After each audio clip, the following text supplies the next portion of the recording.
ഉമ്മമാരെ, ഉപ്പമാരെ, സഹോദരന്മാരെ, സഹോദരിമാരെ, നാളെ ഞാനും നീയും മരിക്കുമ്പോൾ നമുക്കനുഭവിക്കാനുള്ളതും അങ്ങനെ തന്നെ. ഇമാം ഗസാലി തങ്ങൾ ചോദിക്കുന്ന ഒരു ചോദ്യമുണ്ട്. ഇങ്ങനെയൊക്കെ മരിക്കുന്ന സമയത്ത് വേദനിക്കുന്നുവെങ്കിൽ എന്തുകൊണ്ട് മരിക്കുന്നവൻ കൈകാലുകൾ നിലത്തിട്ടടിക്കുന്നില്ല? അല്ലാഹുവിന്റെ റസൂല് പോലും ഒരു കാല് മറ്റേ കാലിന്മേൽ വെച്ച് വേദന അമർത്തി പിടിച്ചതാ. അറുക്കപ്പെട്ട കാളകളെയും മൂരികളെയും നിങ്ങൾ കണ്ടില്ലേ? ജീവ് പോകുന്ന സമയത്ത് കാലിന്മേൽ അമർത്തി വെച്ചുകൊണ്ട് വേദന സഹിക്കുന്നത് കണ്ടില്ലേ? എനിക്കും അത് വരൂലേ? നിങ്ങൾക്കും അത് വരൂലേ? അനുഭവിക്കാനില്ലേ? ഇമാം പറയുന്നു, എന്താണ് ഇങ്ങനെ പെടയാത്തത്, ആർത്ത് കരയാത്തത്, വാവിട്ട് നിലവിളിക്കാത്തത്? ഇമാം തന്നെ പറയുന്നു മറുപടി, ഒന്നുമല്ല. ഒരാള് നിന്റെ കൈവിരലിൽ കൂടി ആണി തറയ്ക്കുമ്പോൾ അവിടെ മാത്രമേ നിനക്ക് വേദനയുള്ളൂ. നിന്റെ ചങ്കുകൾ ഫ്രീയാണ്, നിന്റെ വായകൾ ഫ്രീയാണ്, നിന്റെ നാവ് ഫ്രീയാണ്, നിന്നെ അലക്കുന്ന നാവ് ഫ്രീയാണ്, ശബ്ദിക്കുന്ന ചെറുനാവ് ഫ്രീയാണ്, നീ പെടയുന്ന കൈകൾ നിനക്ക് ഫ്രീയാണ്, നിന്റെ കാലുകൾക്ക് ഫ്രീയാണ്. അതുകൊണ്ട് പെടയാനും പറയാനും വിളിക്കാനും നിനക്ക് പറ്റും. മരിക്കുന്ന സമയത്ത് നിന്റെ ശരീരത്തിൽ വേദനിക്കാത്ത സ്ഥലങ്ങളില്ല, വേദനിക്കാത്ത രോമക്കുത്തുകളില്ല. ചുണ്ടുകളിൽ വേദനയാ, ചങ്കുകളിൽ വേദനയാ, നാവിൽ വേദനയാ, കൈകളിൽ വേദനയാ. ഒരക്ഷരം മിണ്ടാൻ നിനക്ക് കഴിയില്ല, അനങ്ങാൻ നിനക്ക് കഴിയില്ല. അതുകൊണ്ട് നീ ശാന്തനായി കിടക്കുകയാ. നിന്റെ കണ്ണിൽ നിന്ന് ധാരധാര കണ്ണുനീർ പൊഴിക്കാനല്ലാതെ, കാഞ്ഞം കാണിക്കാനല്ലാതെ നിനക്ക് പ്രതികരിക്കാൻ കഴിയൂല. മക്കളെ, നിങ്ങൾ കേൾക്കുന്നത് കെട്ടുകഥകളല്ല, നിങ്ങൾ കേൾക്കുന്നത് നോവലല്ല, നിങ്ങൾ കേൾക്കുന്നത് ഏതെങ്കിലും ചിത്രീകരണങ്ങളല്ല. വജാഅത് സക്റത്തുൽ മൗതി ബിൽ ഹഖ് ദാലിക മാ കുൻത മിൻഹു തഹീദ്. ഈ മരണത്തിന്റെ വേദന സത്യമാണ്, ഇത് മിഥ്യയല്ല. ദാലിക മാ കുൻത മിൻഹു തഹീദ്. നീ എത്ര ഓടി മറയാൻ ശ്രമിച്ചാലും ഓടാൻ കഴിയില്ല. എല്ലാ വെള്ളിയാഴ്ചയും നീ കേൾക്കാറില്ലേ, ഇന്നൽ മൗതല്ലദീ തഫിറൂന മിൻഹു ഫഇന്നഹു മുലാഖീകും സുമ്മ തുറദ്ദൂന ഇലാ ആലിമിൽ ഗൈബി വശഹാദ. ഓരോരോ സമയത്തും മരണത്തിൽ നിന്ന് ഓടി ഒളിക്കുന്ന മനുഷ്യ, വാഹനാപകടത്തിൽ നിന്ന് ഒളിക്കുന്ന മനുഷ്യ, ഉരുൾപൊട്ടുമ്പോൾ ജീവനും കൊണ്ടോടുന്ന മനുഷ്യ, കരണ്ട് പിടിക്കുമ്പോൾ ഓടുന്ന മനുഷ്യ, മരിക്കാതിരിക്കണമെന്ന് കരുതിയിട്ട് ഞെട്ടോട്ടം ഓടുന്ന മനുഷ്യ. ഫഇന്നഹു മുലാഖീകും. ആ മരണം നിങ്ങളെ കണ്ടുമുട്ടുക തന്നെ ചെയ്യും. മരണം കണ്ടുമുട്ടൽ മാത്രമല്ല, സുമ്മ തുറദ്ദൂന, പിന്നെ നിങ്ങളെയൊക്കെ തിരിച്ചു കൊണ്ടുപോകും ഇലാ ആലിമിൽ ഗൈബി വശഹാദ. നിങ്ങളുടെ ദൃശ്യവും അദൃശ്യവും അറിയുന്ന, നിങ്ങളുടെ മനസ്സിലെ എല്ലാ രഹസ്യങ്ങളും അറിയുന്ന, നിങ്ങൾ സ്വകാര്യമായി ചെയ്തതറിയുന്ന, ബെഡ്റൂമിൽ സ്വന്തക്ക് ചെയ്തതറിയുന്ന, പാതിരാത്രിയിൽ നിങ്ങളെ കാമുകന്മാർക്ക് നിങ്ങൾ മൊബൈലുകൾ തുറന്നു വെച്ചിട്ട് നിങ്ങൾ ചാറ്റിംഗ് നടത്തിയതറിയുന്ന, നിങ്ങളുടെ എല്ലാ പെയ്ക്കൂത്തുകളും അറിയുന്ന, കണ്ണിന്റെ കട്ടുനോട്ടങ്ങൾ അറിയുന്ന, നിങ്ങൾ ഹൃദയത്തിന്റെ മിടിപ്പറിയുന്ന റബ്ബിലേക്ക് നിങ്ങളെ തിരിച്ചു വിളിക്കപ്പെടും. ثم تردون إلى عالم الغيب والشهادة فينبئكم بما كنتم تعملون. നിങ്ങൾ പ്രവർത്തിച്ചതിനെ കുറിച്ച് മുഴുവനും അവൻ നിങ്ങളോട് കൃത്യമായി പറഞ്ഞു തരും. ഒരാളെയും അവൻ വെറുതെ വിട്ടേക്കില്ല, ഒരു ജീവിയെയും വെറുതെ വിട്ടേക്കില്ല, ഒരാളോടും ചോദിക്കാതിരിക്കില്ല, ഒരാളെയും തിരിച്ചു വിളിക്കാതിരിക്കില്ല. ഈ കിടക്കുന്ന ആളുകളെ പറ്റി നിങ്ങൾ ഓർത്തു നോക്ക്. സർവകലാവല്ലവന്മാരില്ലയോ, കോടീശ്വരന്മാരില്ലയോ, നാടി വിറപ്പിച്ചവരില്ലയോ, ഭരണം നടത്തിയവരില്ലയോ, ലോകത്തിന് വലിയ വലിയ വലിയ വിപ്ലവങ്ങൾ സൃഷ്ടിച്ച പലരും കഴിഞ്ഞു പോയില്ലയോ, മുസോളിൻ കഴിഞ്ഞു പോയില്ലയോ, ലക്ഷക്കണക്കിന് മനുഷ്യന്മാരെ കൂട്ടക്കുരുതി നടത്തിയിട്ടുള്ള അഡോൾഫ് ഹിറ്റ്ലർ വിടപ്പോ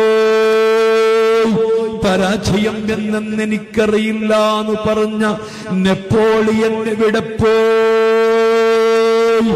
അല്ലാഹ് 36 വയസ്സാകുമ്പോഴേക്ക് തന്റെ രാജ്യം മുഴുവൻ വെട്ടിപ്പിടിച്ച് 36 വയസ്സിന് മുമ്പ് കാലേവനിക്കുള്ളിൽ മറഞ്ഞുപോയ അലക്സാണ്ടർ വിടപ്പോയി, ഐക്യരാഷ്ട്രസഭയുടെ സെക്രട്ടറിമാരെ വിടപ്പോയി, ലതയാച്ചേരി ചരാരാഷ്ട്രത്തിന്റെ പ്രസിഡന്റുമാർ വിടപ്പോയി.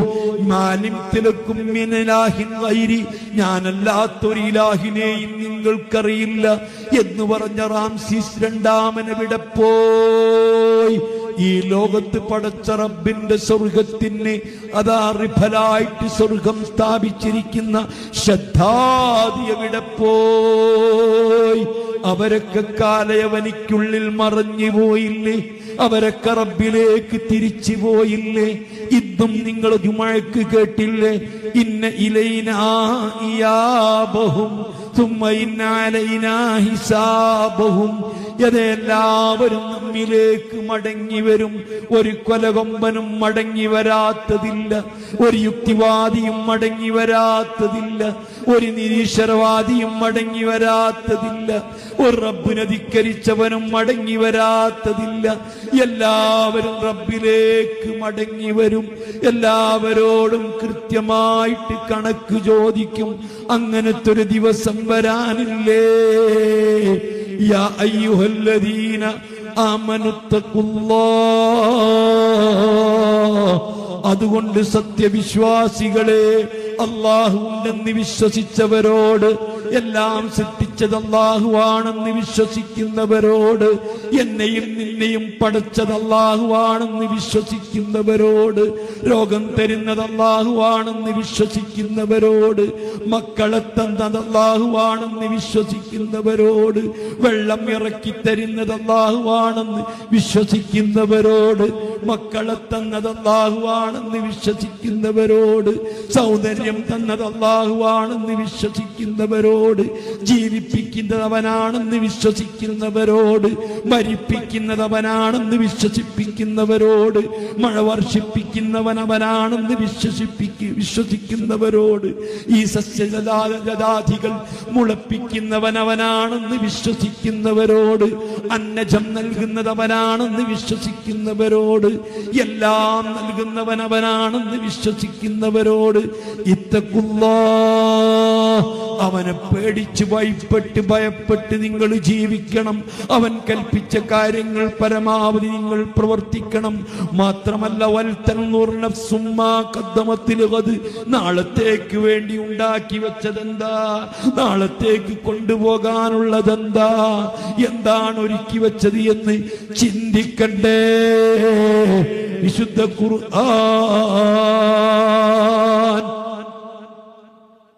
ഈ കൈകൾ മലർത്തിയിട്ട് തിരിച്ചു പോകുമ്പോൾ കൊണ്ടുപോവാൻ ഉള്ളതെന്താണ് എന്തൊന്ന് ചിന്തിക്കണ്ടേ. ഇന്ന് ഞാനങ്ങ് മരണപ്പെട്ടാൽ, ഞാനോ നിങ്ങളോ മരിച്ചു പോയാൽ, നാളെ ഈ സമയമാകുമ്പോഴേക്ക് നമ്മൾ ഖബറിൽ ഈ എത്തിക്കഴിഞ്ഞു. ഖബറിലെത്തിയിട്ട് ചിന്തിച്ചിട്ട് കാര്യമുണ്ടാവും. ഖബറിലെത്തിയതിന് ശേഷം നിസ്കരിക്കാമായിരുന്നു എന്ന് ചിന്തിച്ചിട്ട് കാര്യമുണ്ടാവും. ഖബറിലെത്തിയിട്ട് ധർമ്മം കൊടുക്കാമായിരുന്നു എന്ന് ചിന്തിച്ചിട്ട് കാര്യമുണ്ടാവും. ഖബറിലെത്തിയതിനു ശേഷം അള്ളാഹുവിനോട് തൗബ ചെയ്യാമായിരുന്നു എന്ന് ചിന്തിച്ചിട്ട് കാര്യമുണ്ടാ? എന്തെങ്കിലും ഒരു ഫലമുണ്ടാ? അള്ളാഹു സുബ്ഹാനഹു ബഹുമാനപ്പെട്ട അഷ്റഫുൽ ഖൽഖ് മുത്ത് മുഹമ്മദ് മുസ്തഫ ആയിഷ ബീവി റളിയല്ലാഹു അൻഹ പറയുകയാണ്, ഞാൻ ചുരുക്കി അവസാനിപ്പിക്കുകയാണ്. ആയിഷ ബീവി റളിയല്ലാഹു അൻഹ പറയുകയാണ്, മുത്ത് മുഹമ്മദ് മുസ്തഫ സല്ലല്ലാഹു അലൈഹി വസല്ലമ തങ്ങൾ ഒരിക്കൽ എൻ്റെ വീട്ടിലേക്ക് കടന്നു വന്നു. ഇശാ നിസ്കാരം കഴിഞ്ഞ് വീട്ടിലേക്ക് കടന്നു വന്ന സമയത്ത് ആയിഷ ബീവി റളിയല്ലാഹു അൻഹ ഓർത്തുകൊണ്ട് ഇങ്ങനെ കരഞ്ഞുകൊണ്ടിരിക്കുകയാണ്. കരഞ്ഞുകൊണ്ടിരിക്കുന്ന ആയിഷ ബീവിയോട് മുത്ത് മുഹമ്മദ് മുസ്തഫ സല്ലല്ലാഹു അലൈഹി വസല്ലമ തങ്ങൾ ചോദിച്ചു, എന്താ ആയിഷ കരയുന്നത്? നിങ്ങൾക്ക് എന്തു പറ്റി? എന്തോ ഓർത്തുകൊണ്ടാ കരയുന്നത്? മഹദിയായ ആയിഷ ബീവി റളിയല്ലാഹു അൻഹ പറഞ്ഞു, യാ റസൂലല്ലാഹ്, ഞാൻ കരയാൻ ഒരു കാരണമുണ്ട്. ഈ 18 വയസ്സ് പ്രായമാകുന്നേ ഉള്ളൂ.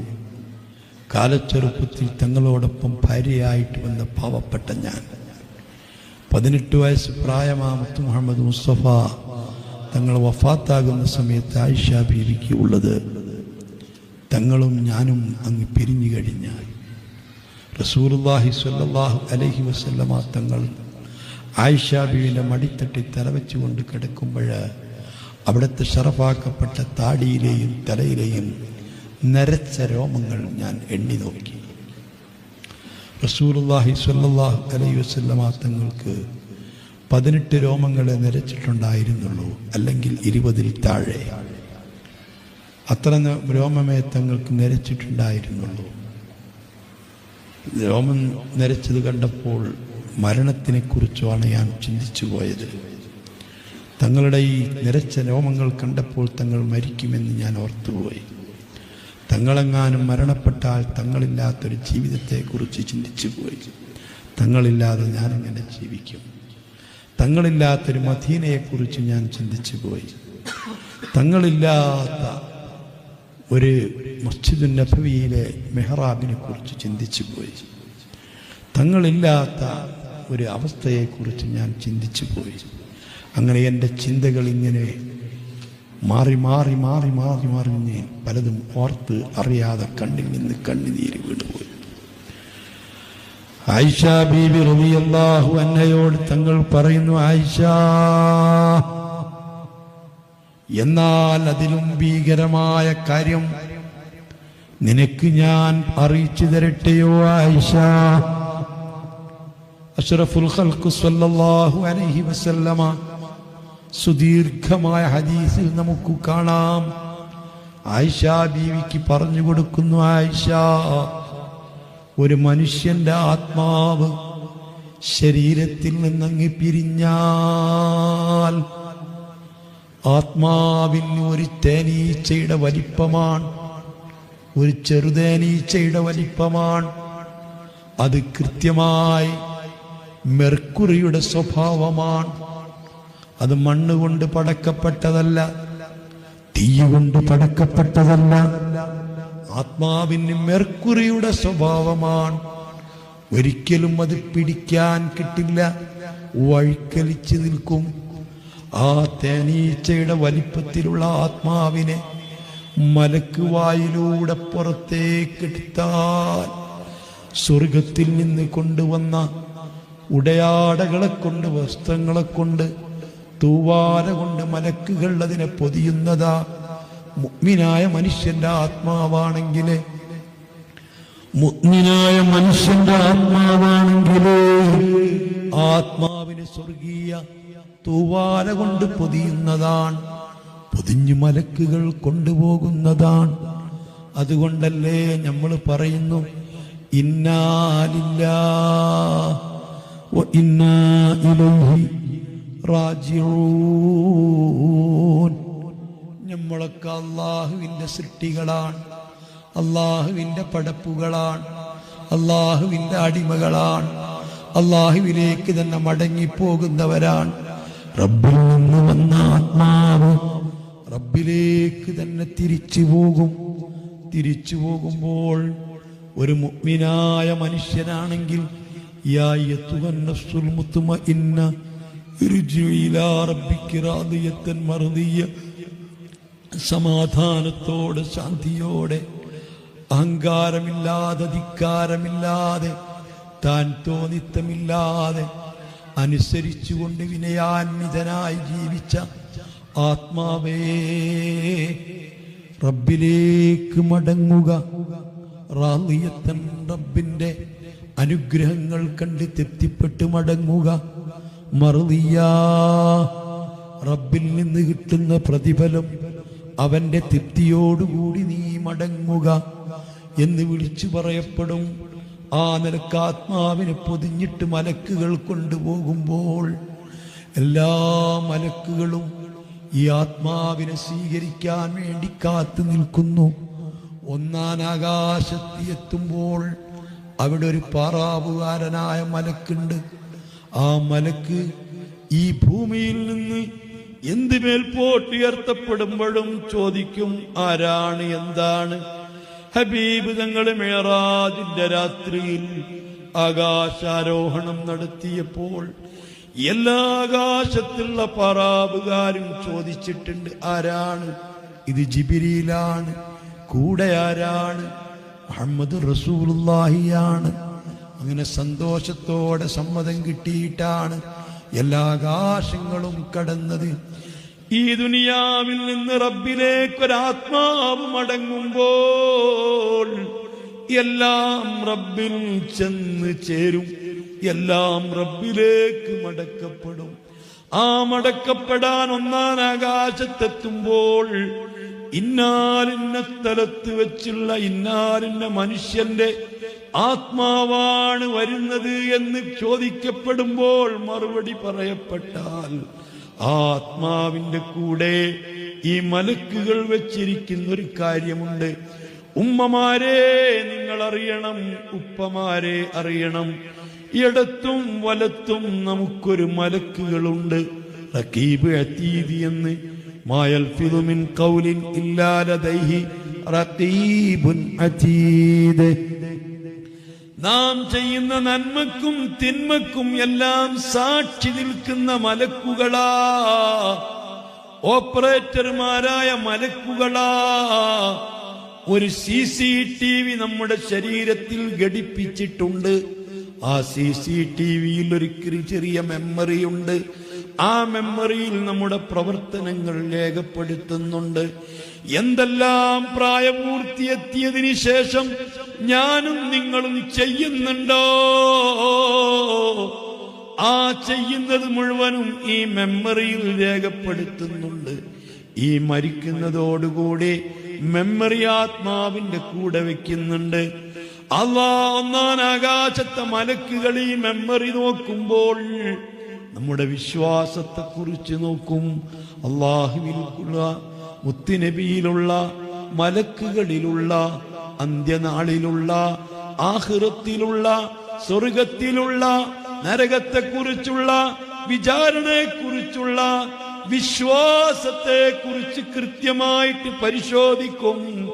ആ വിശ്വാസം കറക്റ്റാണെങ്കിൽ ആത്മാവിനെ സ്വീകരിച്ച് സെലക്ട് ചെയ്യുന്നു രണ്ടാം ആകാശത്തേക്ക്. രണ്ടാം ആകാശത്തെ മലക്കുകൾ നോക്കുന്നത്, നമ്മുടെ മെമ്മറിയിൽ പരിശോധിക്കുന്നത് നമ്മുടെ നിസ്കാരമാണ്.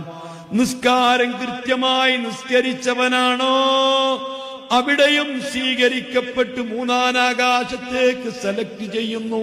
മൂന്നാം ആകാശത്ത് പരിശോധിക്കപ്പെടുന്നു നമ്മുടെ നിസ്കാരം. സക്കാത്തിൽ കൃത്യത പാലിച്ചവനാണോ അവിടുന്ന് സെലക്ട് ചെയ്ത് റബ്ബിന്റെ അടുത്ത് നാലാം ആകാശത്ത് നമ്മുടെ നോമ്പിനെ കുറിച്ച് പരിശോധിക്കും. നോമ്പ് കൃത്യമാണോ, അതിനെക്കുറിച്ച് പഠിച്ചിട്ടുണ്ടോ, പഠിച്ചതുപോലെ പ്രവർത്തിച്ചിട്ടുണ്ടോ, അത് യഥാവിധിക്ക് നിർവഹിച്ചിട്ടുണ്ടോ. അതിലും വിജയിച്ചാൽ പിന്നീട് തൊട്ടടുത്ത ആകാശത്തിൽ നോക്കുന്നത് ഹജ്ജും ഉംറയുമാണ്. അത് കഴിഞ്ഞാൽ പിന്നെ നമ്മുടെ സ്വഭാവമാണ്. അത് കഴിഞ്ഞാൽ നന്മ കൊണ്ട് കൽപ്പിച്ചതും തിന്മയെ തൊട്ട് വിരോധിച്ചതുമാണ്. ഈ കടമ്പകൾ മുഴുവനും കഴിഞ്ഞാലേ ആകാശത്തിന്റെ മുകളിൽ എല്ലാം കഴിഞ്ഞ ശേഷം റബ്ബിന്റെ തിരുസവിധത്തിലേക്ക് നമ്മുടെ ആത്മാവിനെ എത്തിക്കുന്നു.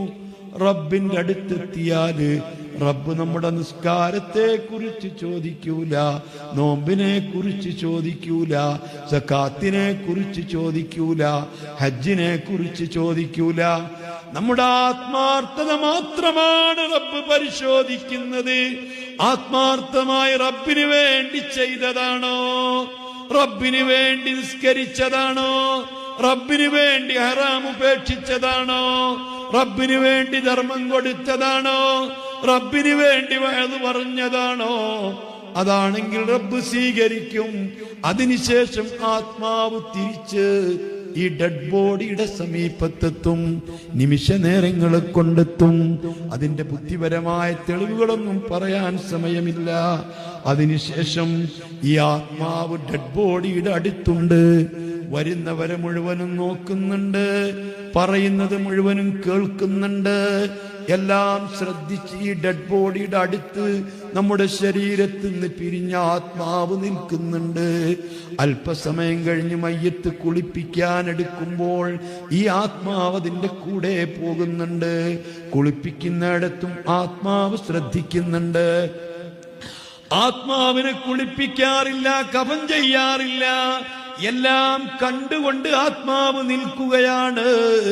അതിനുശേഷം കുളിപ്പിക്കൽ കഴിഞ്ഞ് തോർത്തിയതിനു ശേഷം ആ തുണി കൊണ്ട് കഫൻ ചെയ്ത് കഴിഞ്ഞാൽ, 3 കഷ്ണം തുണിയിൽ പൊതിഞ്ഞാൽ, അല്ലാ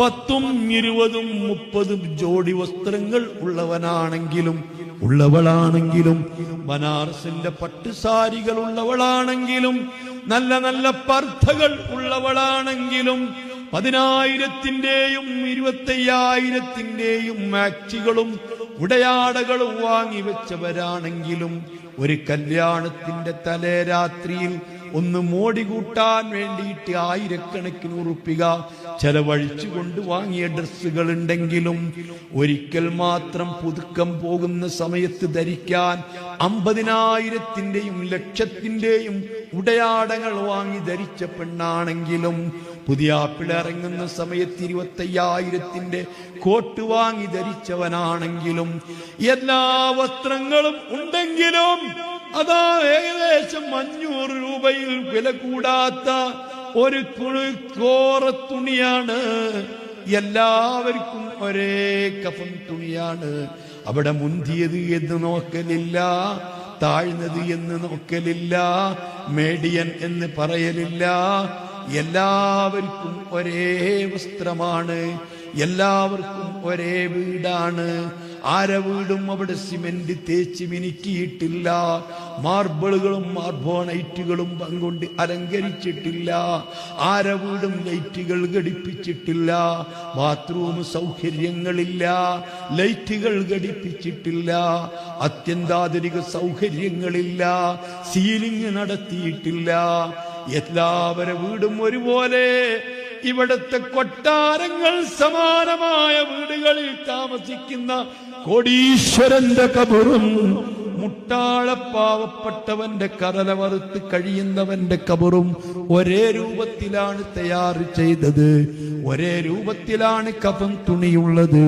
ഒരേ രൂപത്തിലാണ് കേറിപ്പോകുന്ന വാഹനം ഉള്ളത്.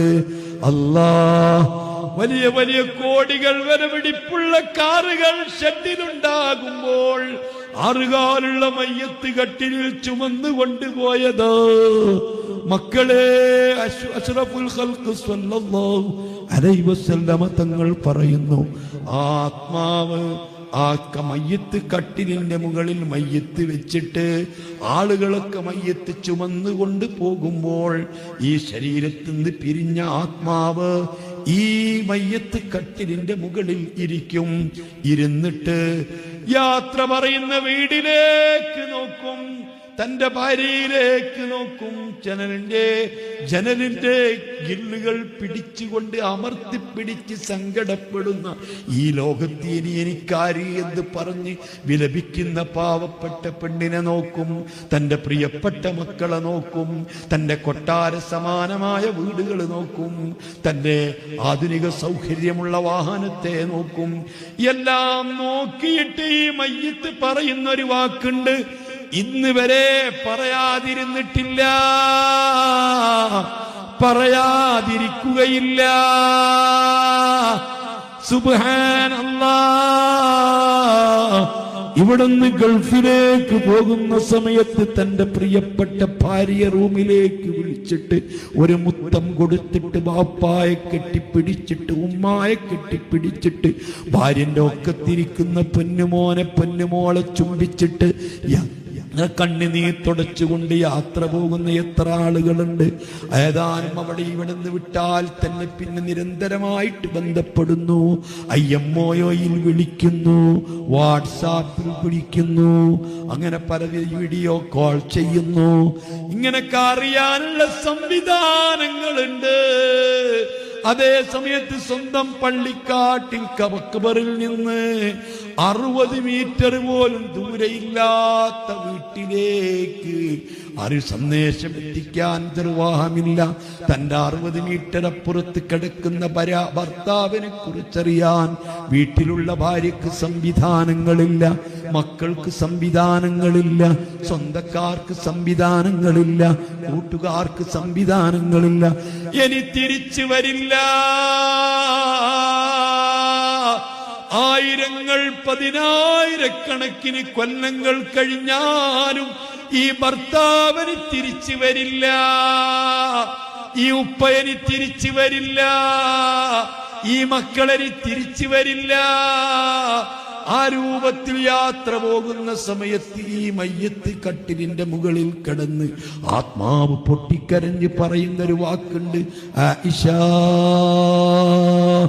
എന്റെ ഉമ്മമാരറിയാൻ, ഉപ്പമാരറിയാൻ, സഹോദരങ്ങൾ അറിയാൻ.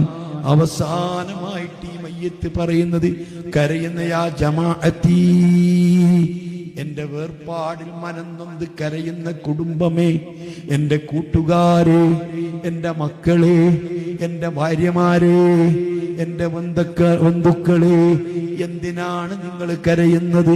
ലാ തഗറന്നകുമുദ്ദുനിയാ കമാ ഗറത്നി. ഈ ദുനിയാവ് എന്നെ വഞ്ചിച്ചതുപോലെ നിങ്ങളെ വഞ്ചിക്കരുത്. എനിക്ക് പെട്ടതുപോലെ നിങ്ങൾക്ക് വന്നു പെടരുത്. ഞാൻ ഈ യാത്രയെ കുറിച്ച് മറന്നുപോയി. ഈ യാത്രയ്ക്ക് വേണ്ടി ഒന്നും ഒരുക്കി വെച്ചില്ല. ഈ യാത്രയെ കുറിച്ച് ചിന്തിച്ചില്ല. 2 കൈ മലരുമെന്ന് ചിന്തിച്ചില്ല. 2 കാലുകൾ തളരുമെന്ന് ചിന്തിച്ചില്ല. നാവുകൾ നിലയ്ക്കും എന്ന് ചിന്തിച്ചില്ല. എന്റെ എല്ലാം നഷ്ടപ്പെടും എന്ന് ചിന്തിച്ചില്ല. എനിക്ക് സംഭവിച്ച് നിങ്ങൾക്ക് സംഭവിക്കരുത്. ദാത്തൽ ഔബിക്കും കമാല ഇബബി. ഈ ദുനിയാവ് എന്നെ കളിപ്പിച്ചതുപോലെ നിങ്ങളെ കളിപ്പിക്കല്ല. ഈ ദുനിയാവിലെ സുഖങ്ങളും സൗകര്യങ്ങളും ഈ സുഖലോലുപതയോടുകൂടെയുള്ള ജീവിതവും കണ്ട് നിങ്ങൾ മയങ്ങിയതുപോലെ, ഞാൻ മയങ്ങിയതുപോലെ, ഞാൻ നശിച്ചതുപോലെ നിങ്ങൾ നശിക്കരുത്. നിങ്ങൾ കളിക്കരുത്. നിങ്ങൾ തളരരുത് എന്ന് പറയാതെ ഒരു മയ്യത്തും വീട്ടിൽ നിന്നിറങ്ങിയിട്ടില്ല, വീട്ടിൽ നിന്നിറങ്ങുകയില്ല. ബഹുമാനപ്പെട്ട ആയിഷ ബീവി പറയുന്നു, ഉമറുൽ ഫാറൂഖ് തങ്ങൾ പറയുന്നു, കട്ടിലേറി പോകുന്നു, പള്ളിയിൽ കൊണ്ടിറക്കുന്നു, മയ്യത്ത് നിസ്കരിക്കുന്നു, നിസ്കരിച്ച് തീരുമ്പോഴേക്ക് പലരും ഇറങ്ങിപ്പോകുന്നു. നിന്റെ വീട് കാണാൻ സമയം കിട്ടുന്നില്ല, നിന്റെ കബറ് കുഴിച്ചത് കാണാൻ സമയമില്ല. അവസാനമായി നിന്നെ വീട്ടിലേക്ക് ഇറക്കി വെക്കുമ്പോ നിന്റെ ആ വീടുദ്ഘാടന ചടങ്ങൊന്ന് പങ്കെടുക്കാൻ പോലും നിന്റെ ബന്ധുക്കൾക്ക് സമയമില്ല, കുടുംബങ്ങൾക്ക് സമയമില്ല, നിന്റെ അയൽവാസികൾക്ക് സമയമില്ല. നിന്നെ കൂടെ കളിച്ച ക്ലബ്ബുകളിലും നിശാ ക്ലബ്ബുകളിലും മറ്റു തോന്നിവാസങ്ങൾക്ക് മുഴുവനും നിന്നെ കൊണ്ടുപോയ നിന്റെ കൂട്ടുകാർക്ക് സമയമില്ല. നിന്നെ കബറിലേക്ക് ഇറക്കി വെച്ച് നിന്റെ മേൽഭാഗത്ത് മൂടുകല്ലുകൾ വെക്കുന്നതിന്റെ മുമ്പ് നിന്റെ തലക്കു മീതെയുള്ള കെട്ടുകൾ അഴിച്ച് നിന്റെ മുഖത്തിൻ ഭാഗത്തുള്ള കഫംപുട നീക്കി ഒരു പിടി മണ്ണെടുത്ത് അത് വെള്ളം ചേർത്തി കുഴച്ച് നിന്റെ കവളിന്റെ താഴ്ഭാഗത്ത് വെച്ച് നിന്റെ കവളുകൾ അമർത്തി വെക്കുന്നു. പെങ്ങളെ, നീ ലിഫ്റ്റ് കൊടുത്തുകൊണ്ട് ഭംഗിയാക്കിയിരിക്കുന്ന നിന്റെ മുഖങ്ങള്, മൈക്കപ്പ് ചെയ്ത നിന്റെ മുഖങ്ങള്, പെയിന്റ് കൊടുത്ത നിന്റെ മുഖങ്ങള്, പൊട്ടിയിട്ട നിന്റെ മുഖങ്ങള്, നിന്റെ ചുവപ്പിച്ച നിന്റെ ചുണ്ടുകള്, മൺമഷേരിയിരിക്കുന്ന നിന്റെ കണ്ണുകള്, ഒരുപാട് സൗന്ദര്യവർദ്ധക വസ്തുക്കളെ കൊണ്ട് മോടി പിടിപ്പിച്ച് മയ്യത്തിലേക്ക് പോലും നീ മരിച്ച വീട്ടിലേക്ക് പോലും പോകുന്ന സമയത്ത് അലങ്കരിച്ചു പോയ പെങ്ങളെ, ആ മുഖം ഈ മണ്ണിലേക്ക് അമർത്തി വെച്ചിട്ട് നിന്നെ മേൽഭാഗത്ത് ഭാരിച്ച കല്ലുകൾ വെച്ചിട്ട്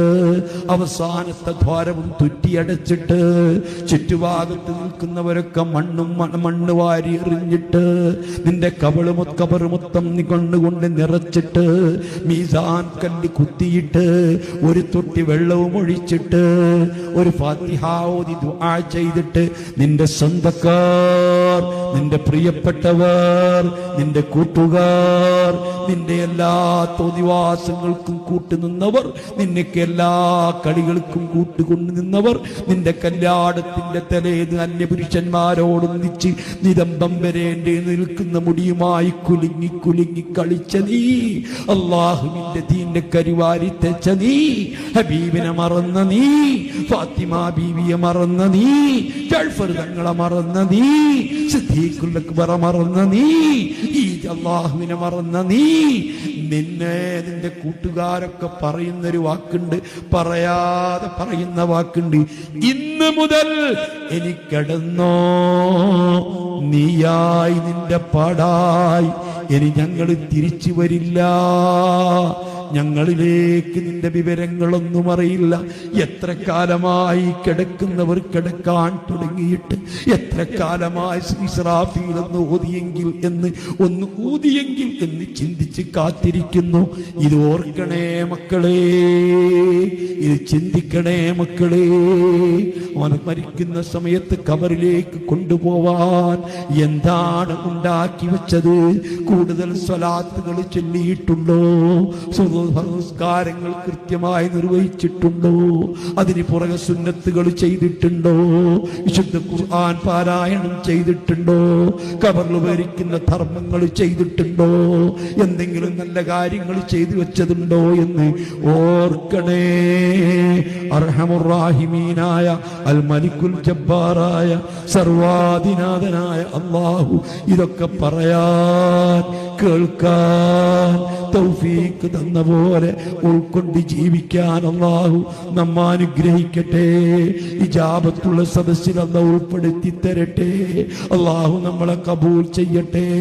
അല്ലാഹു മരിക്കുന്ന സമയത്ത് നിറഞ്ഞ മനസ്സോടെ, നിറഞ്ഞ ഈമാനോടെ, കൽബിലങ്കി മരിക്കുന്ന മുത്തഖീങ്ങളുടെ കൂട്ടത്തിൽ ഉൾപ്പെടാൻ, ആവശ്യമായ സൽക്കർമ്മങ്ങൾ ചെയ്യാൻ അല്ലാഹു ഇതൊക്കെ ഒരു നിമിത്തമായി നമ്മിൽ നിന്ന് കബൂൽ ചെയ്യട്ടെ.